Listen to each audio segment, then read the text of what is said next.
कि वो है, इसमें नहीं है। क्या पाकिस्तानी, एक बात बताइए, पाकिस्तानी वीजा लेके आए थे हिंदुस्तान के ना, वीजा लेके घुसे थे क्या पाकिस्तानी? पाकिस्तानी तो ऐसे ही घुस गए थे। हैदर भी जाएंगी पाकिस्तान। अब फिर से सीमा हैदर, फालतू की बकवास तो मत करिए, ठीक है? सीमा हैदर का अभी मुझे ये सब, सीमा हैदर कोई टॉपिक ही नहीं है, ठीक है? हमारी जो बेटियों की, जिसकी मेहंदी का रंग नहीं उतरा और उनके हस्बैंड को कफन पहना दिया है, जिनके घर से जो है वो फूलमाला नहीं उतरी, उनके घर में तुमने मातम वो हो गया है, उनके घर में मातम कर दिया है, तो उनको छोड़ देना चाहिए।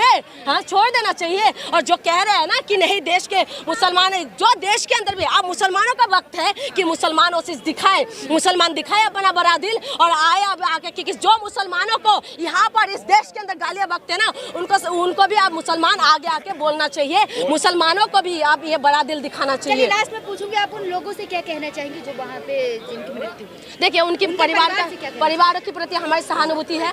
अब देखिए, हम क्या बोले, उनसे सहानुभूति है, लेकिन मैं ये कहूँगी कि अब कद्दू पे तीर मत चलाइए।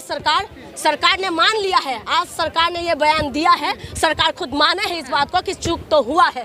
चूक जब हुआ है, आपको पता है गलती आपसे हुआ है, क्योंकि छोटा सा जो बच्चा है, क्या नाम है, गुजरात का छोटा सा बच्चा, वो भी आके मीडिया के सामने बोला है कि हम लोग जो है, हमें वो चाहिए, सपोर्ट चाहिए, आपकी सिक्योरिटी चाहिए था। कहाँ थे आपकी सिक्योरिटी उस वक्त? कहाँ थे आपकी सिक्योरिटी? उन महिला ने भी बोला है, जिनके हस्बैंड खोया है, उन्होंने भी बोला है कि हम टैक्स देते हैं लेकिन हमें सुरक्षा क्यों नहीं मिला।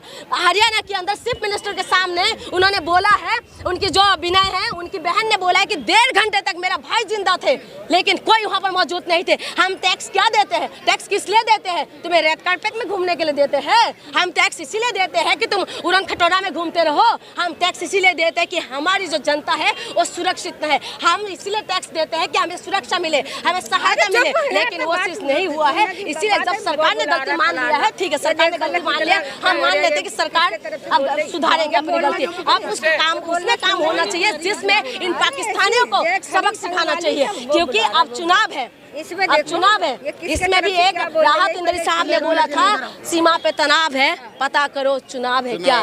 तो इसीलिए इस मुद्दे को भी नजर रखते हुए चलना चाहिए कि चुनाव है क्या। कहीं इसी मुद्दे को लेके मोदी जी ने, जैसे पुलवामा हमले के टाइमिंग में मोदी जी ने जब हमला हो गया था 2019 के बाद, जब चुनाव हुए थे, तो उन शहीदों के नाम पे वोट मांगा गया। लेकिन मोदी जी, मैं आपसे निवेदन करती हूँ कि इनके नाम पे आप ऐसा कुछ करें ना, जबकि आपको खुद पता है कि ये ऐसा अगर होगा तो हम लोगों को भी बर्दाश्त नहीं होंगे। लेकिन हम आपके साथ में खड़े हैं, हमें पीओ के चाहिए और घुस के मारिए। आपका भी इस वक्त जो है, आपका भी दिखाना है, क्योंकि इंदिरा गांधी ने जो थी ना, इंदिरा गांधी की टाइमिंग में जो है, इंदिरा गांधी ने दिखाई थी वो चीजें, इंदिरा गांधी दिखाई थी वो कि वो कितना ताकतवर है। देश पूरा, भारत पूरा वर्ल्ड में से, नक्शा में से हटा दिया था, पाकिस्तान का नक्शा बदल दिए थे। तो मोदी जी का भी वो है, ये शान से मोदी जी को कर सकते हैं।